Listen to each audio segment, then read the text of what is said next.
Muy buenas noches, estimados televidentes. Bienvenidos a El Ágora. Los acompañan Jorge Jacobs y Marta Yolanda Díaz Durán. Y hoy se encuentra con nosotros en los estudios el abogado Ricardo Sagastume, quien es el director general del Consejo Empresarial de Telecomunicaciones. Y vamos a comentar con el licenciado Sagastume sobre la decisión que tomaron la mayoría de magistrados de la Corte de Constitucionalidad de amparar a las compañías telefónicas en contra del impuesto que se aprobó junto con el presupuesto de este año de 2015. Ustedes recordarán a finales de noviembre del año pasado.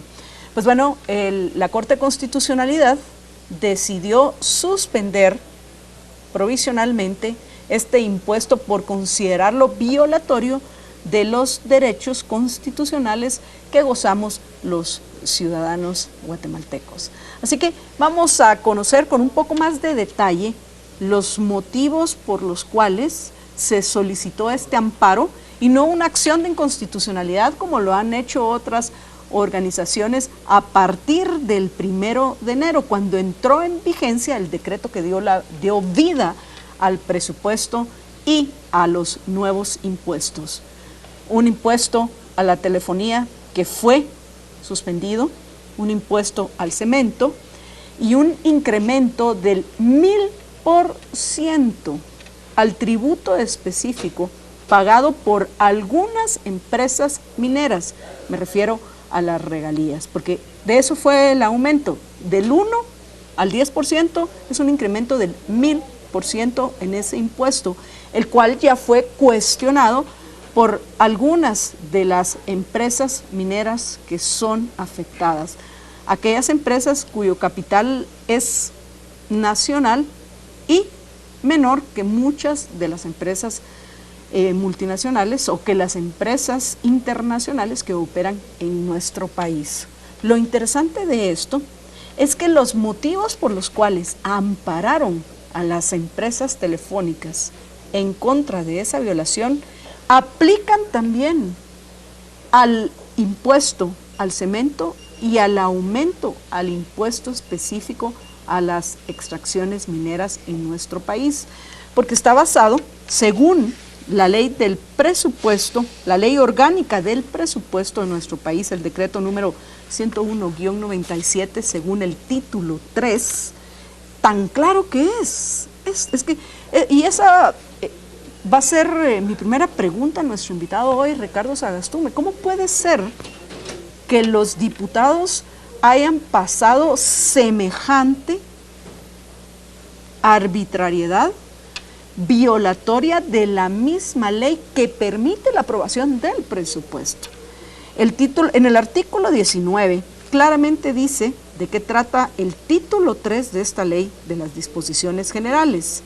Dice, más o menos a la mitad del párrafo, lo siguiente: no podrán incluirse normas de carácter permanente, como no es un tributo, ni se crearán por ellas entidades administrativas de reforma o derogatoria de vigentes, ni de creación, modificación o supresión de tributos y u otros ingresos. O sea, más claro no puede ser, Ricardo. Aquí está claro que la ley, el decreto por medio del cual se aprueba el presupuesto general de malgasto y despilfarro de los gobernantes, no se puede aprobar nuevos tributos ni ninguna decisión que sea permanente, porque ese mismo decreto tiene vigencia de 1 año nada más. Entonces, ¿cómo es posible que pasó semejante tontería en la aprobación del presupuesto del año 2015? Ricardo, buenas noches, bienvenido. Buenas noches y muchas gracias, Marta Yolanda y Jorge, por esta oportunidad de poder compartir con ustedes. Vamos a tratar de ser lo más sencillos en la exposición para poder entender. Con relación a la primera pregunta, definitivamente, ¿por qué lo hicieron los diputados? Puede haber dos explicaciones. Una, por ignorancia de la ley, lo cual no se justifica. Hay un principio legal que establece que no puede contravenirse la ley por ignorancia, desuso o práctica en contrario. Y segundo, por mala fe o mala intención. O tercera, posiblemente, por mala calidad legislativa, que es lo que hemos tenido a lo largo de los últimos años, en donde el Congreso de la República ha asumido una posición de no discutir ninguna ley y aprobar en única lectura por urgencia nacional una serie de leyes que posteriormente son declaradas inconstitucionales por la Corte de Constitucionalidad. En este caso, es importante establecer en complemento con ese artículo de la Ley Orgánica del Presupuesto que establece, eso es una ley ordinaria, que establece una prohibición específica de qué no puede hacer el Congreso con relación a normas generales y de vigencia prolongada, como es el caso de un impuesto, versus una aprobación del presupuesto que tiene una vigencia tan temporal de un año. Es una ley ordinaria, pero tiene precedencia sobre el presupuesto, que es lo que norma. Claro, y por eso quiero hablar, la Constitución es muy clara en cuáles son las atribuciones del Congreso, y hay varias atribuciones, pero hay tres que nos interesan separar o diferenciar. Una dice, el artículo 171, decretar, reformar y derogar leyes, esa es una. La otra dice aprobar, modificar o improbar el presupuesto general de ingresos y egresos. Una tercera, decretar impuestos ordinarios y extraordinarios conforme a las necesidades del Estado. Miremos solamente las palabras que utiliza en el caso de los impuestos o de las leyes. Decretar, aprobar o derogar. En el caso del presupuesto solo dice aprobar. Entonces, el punto aquí es que el presupuesto es una decisión de una acción legislativa, pero su proceso de formación es muy diferente a la de una ley ordinaria. Por eso es que la ley orgánica es muy clara en establecer que una ley de carácter temporal, como es la aprobación del presupuesto, no puede establecerse reformas o modificaciones a leyes que tienen aplicación en el tiempo de manera indefinida, como es el caso de los impuestos. ¿Qué ocurrió en la Corte de Constitucionalidad? Este tipo de actuaciones del Congreso de la República encuadran en una figura que se llama arbitrariedad. Y la arbitrariedad es precisamente cuando se excede en el uso de sus facultades o va en contra de las facultades que están específicamente permitidas, y entonces entra en acción la posibilidad de utilizar el amparo como una forma de combatir esa arbitrariedad, antes de que cobrara vigencia un evento tan importante como es la imposición, valga la redundancia, de un impuesto como es en este caso. Por eso es que ustedes optaron por presentar un amparo y no una acción de inconstitucionalidad. Por eso es que la mayoría de magistrados, porque no todos votaron a favor, pero la mayoría de magistrados de la Corte de Constitucionalidad decidió ampararlos. Así es. Y suspender provisionalmente el impuesto, a pesar de que no había entrado en vigencia el decreto que le daba vida. Exactamente. Como es cuestión de criterios, la Corte también ha tenido ya reiterada jurisprudencia en que eventos similares a este de la ley orgánica del presupuesto y de una violación cometida por el ente que tiene la potestad legislativa como el Congreso, de que cuando actúa y amenaza los derechos a que tenemos todos los guatemaltecos, y en este caso también las empresas de telefonía. ¿Qué derecho tenemos? A que los impuestos, por ejemplo, que se nos sean impuestos, valga la redundancia, deben cumplir un procedimiento establecido en la Constitución, lo cual no ocurrió con la aprobación del presupuesto. No hay una iniciativa de ley, no hay las consultas específicas, no tienen los requisitos que establece la Constitución para establecer un impuesto, sino simple y sencillamente se introduce dentro de un proyecto o iniciativa de presupuesto, se introduce una modificación y se incluyen la creación de impuestos de una manera arbitraria, abusiva, ilegal, inconstitucional, que amenaza el ejercicio legítimo de los derechos, no solamente de las empresas de telefonía, sino también de nosotros, todos los usuarios, que nos íbamos a ver afectados por la cobrada de vigencia de un impuesto que no cumple los requisitos constitucionales para poder cobrar vigencia. Ricardo, al haber la Corte de Constitucionalidad haberlos amparado y dejar en suspenso la entrada en vigencia de estos artículos que fueron del 62 al 75, donde se trata específicamente el tema del impuesto a las líneas telefónicas, no se puede entonces ahorita poner una acción de inconstitucionalidad en contra de esos artículos porque no han entrado en vigencia todavía, ¿no? O sea, habría que esperar a ver qué decide finalmente la Corte de Constitucionalidad en el amparo y luego de eso, si decide que sigan vigentes, ¿sí se puede poner una acción de inconstitucionalidad en contra de esos artículos? Yo creo que aquí lo que está ocurriendo es que estamos hablando de dos momentos o temporalidades diferentes. El amparo está previendo una amenaza, anticipándose a una violación que pudiera incurrirse si entraba en vigencia. Obviamente, a partir del 1 de enero, el presupuesto y toda la normativa incluida en él cobró vigencia, y al día de hoy ya algunas de las cámaras empresariales ya han presentado alguna acción de inconstitucionalidad que de alguna manera va a venir a complementar esta acción de amparo, en función de que también están atacando la constitucionalidad de estas mismas normativas que han sido incrustadas de manera violatoria a principios y jerarquías normativas, como es el caso. La Constitución establece un procedimiento específico, hay una ley ordinaria que es la ley orgánica del presupuesto, y la aprobación del presupuesto, que tienen procesos, procedimientos y tienen incluso controles muy diferentes, constitucionales, muy diferentes, para poder defender el ciudadano o hacer uso de sus derechos legítimos para que no le afecten medidas abusivas o arbitrarias cometidas por las autoridades. Sin embargo, y esto para con los conocimiento de nuestros televidentes que no son abogados, y como parte de una de las raíces de los problemas que tenemos en Guatemala es precisamente el positivismo jurídico. Por eso la jerga que utilizan a veces los abogados puede confundir a los ciudadanos, que todos deberíamos de saber de derecho, porque a veces pienso que en Guatemala hay tal vez muchos abogados, pero pocos conocedores del derecho tal cual.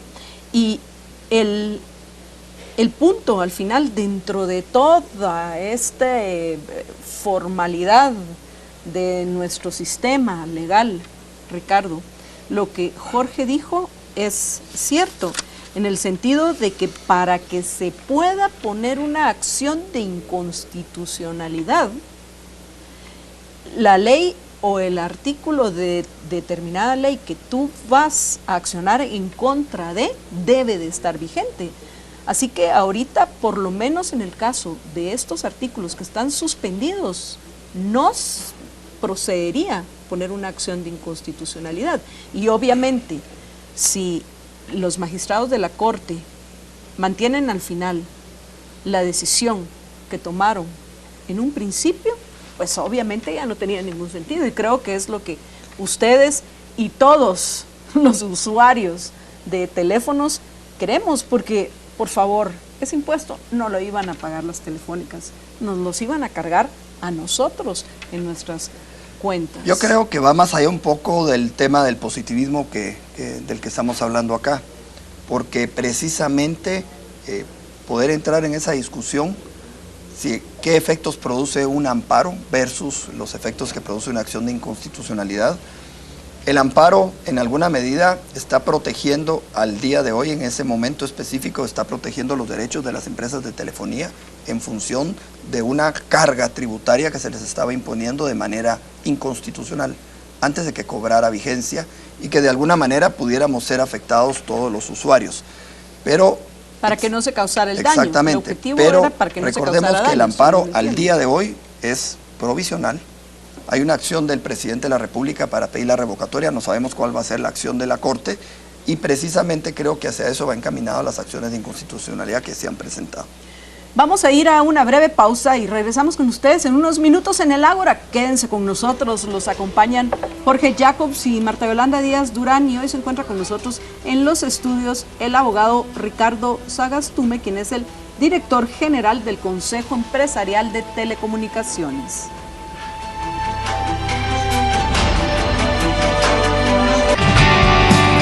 Estamos presentando Especiales de Canal Antigua.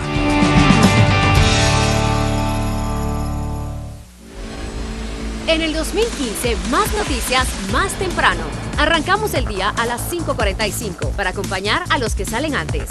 Actualidad nacional, clima y tráfico para empezar el día bien informado. Y por las tardes, nuestra edición central comienza a las 7 p.m. Te esperamos con las noticias de la jornada, los personajes, reportajes e investigaciones de los temas que marcaron el día. 2 noticieros cambian de horario, más temprano en las mañanas y más tarde en las tardes. Para mantenerte siempre mejor informado, Canal Antigua, mira sin límites.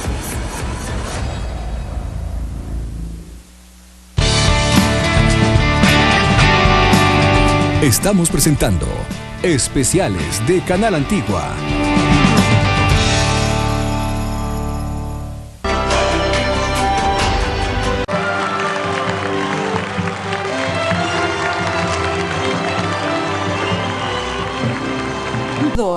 Al amparo suspendidos? Son inconstitucionalidades parciales, generales parciales, específicamente en contra, en algunos de los casos, no conozco a detalle cuál es el contenido de las inconstitucionalidades presentadas, pero sí atacan también directamente la forma en que fueron creados estos tributos o modificados en otros casos, ¿verdad? Como el caso del cemento, obviamente están atacados, como ya lo expresaron algunos de sus personeros, por principio, porque a algunos sectores no los afecta, pero el tema es que no podemos permitir que las acciones legislativas en un momento específico pasen desapercibidas los efectos negativos que se generan en una sociedad cuando se viola y se tergiversa la Constitución, y por eso el derecho que tenemos todos los ciudadanos de poder interponer las acciones de inconstitucionalidad como se está haciendo al día de hoy es una forma de balancear y compensar y mandarle nuevamente un mensaje al Congreso. Durante los últimos 3 años el Congreso ha sido reiterativo y reincidente en emitir disposiciones en donde de urgencia nacional se dictan normas sin entrar a discutir, analizar y evaluar y escuchar a los sectores interesados. El resultado, la Corte de Constitucionalidad ha corregido, ha enmendado la plana y esa confrontación genera costos y gastos al Estado, que de alguna manera, creo que lo hablábamos también en alguna de las pausas, los diputados deben asumir una responsabilidad del costo económico, no solo político, el costo económico que tiene el país, aprobar o decretar leyes en la forma que lo hacen y que luego venga la Corte de Constitucionalidad en un proceso que durará 4, 5 o 6 meses.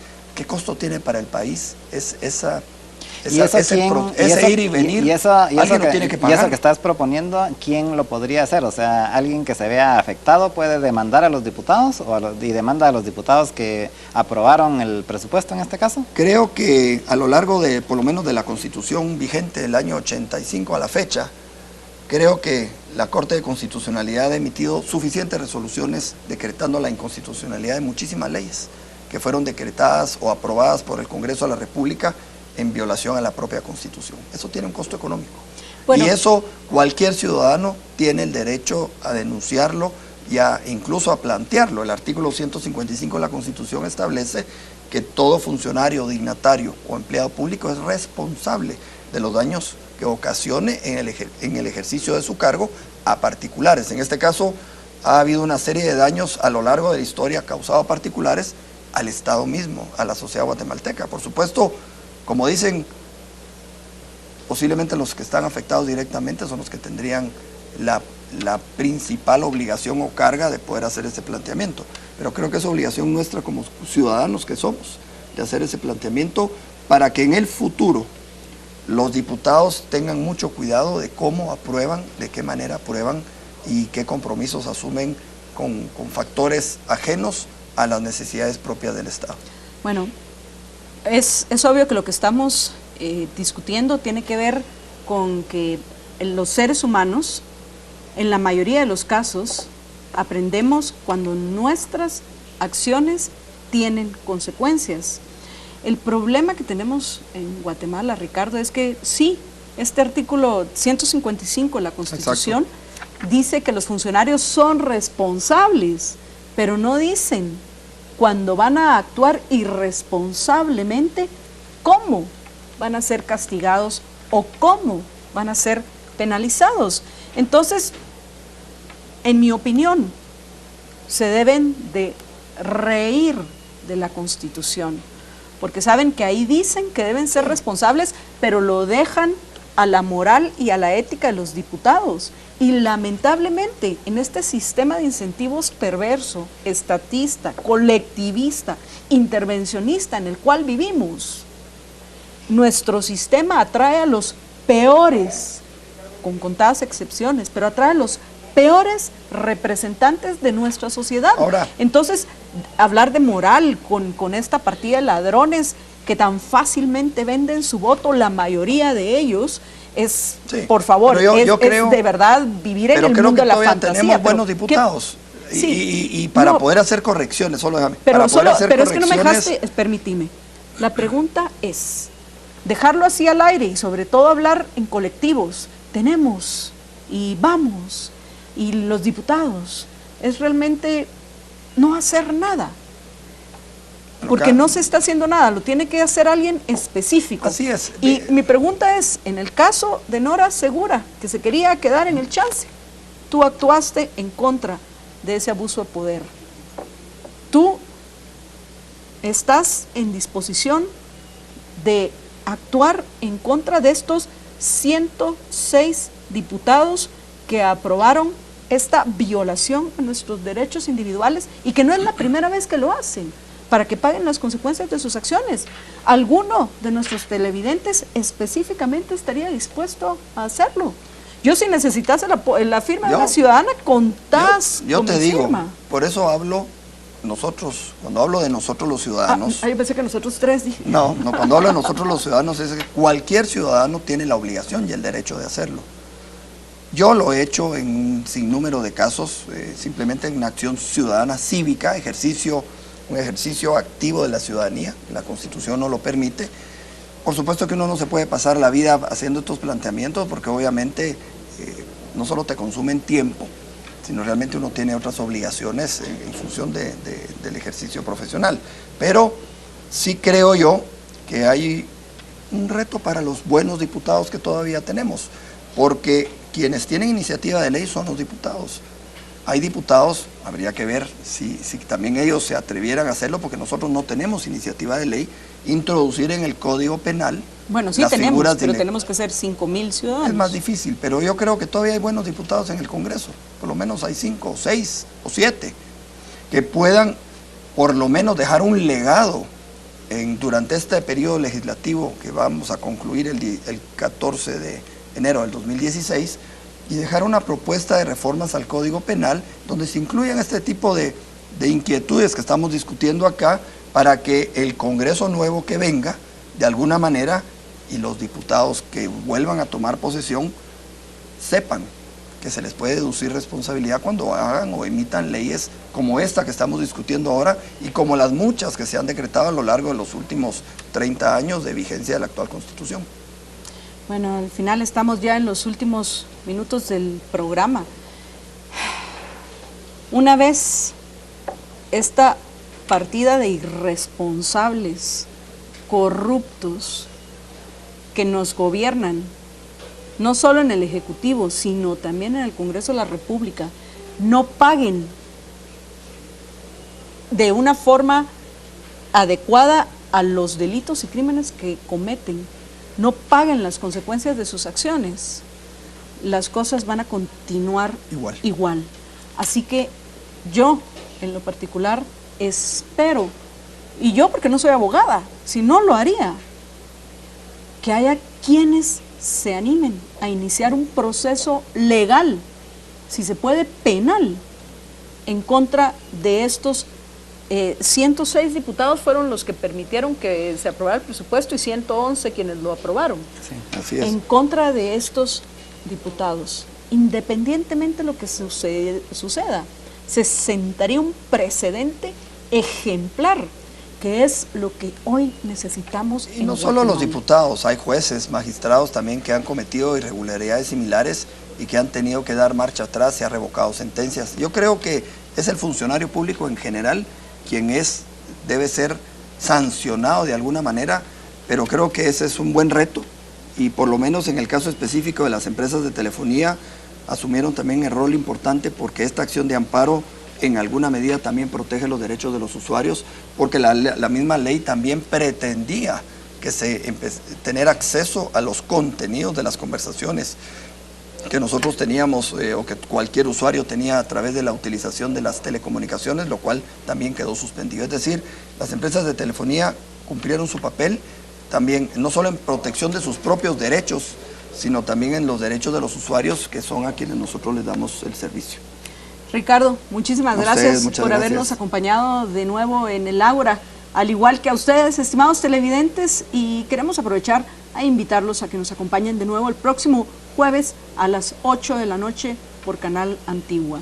Ha sido un gusto acompañarlos para Jorge Jacobs y para mí nuevamente. Cuídense muchísimo y por favor, sean felices.